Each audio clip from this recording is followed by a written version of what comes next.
Hi, my name is Ana Martinez and this is my speaking challenge night. I hope you like it. I talk about Unit 1 and Unit 2. Unit 1 is grandparents' daily life and talk about discuss life in the past. Grandparents' daily life is take care pets and take flowers and cook healthy food every day and discuss life in the past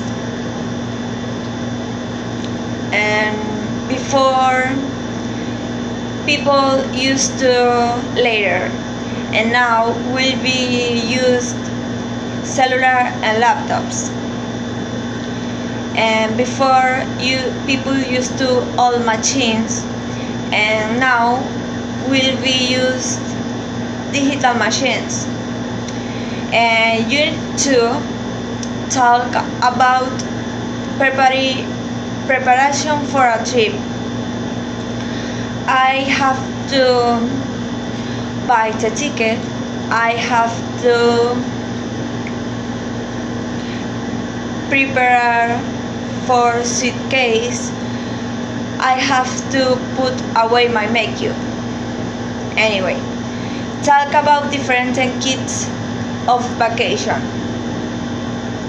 For example, I need travel for a beach, which is summer.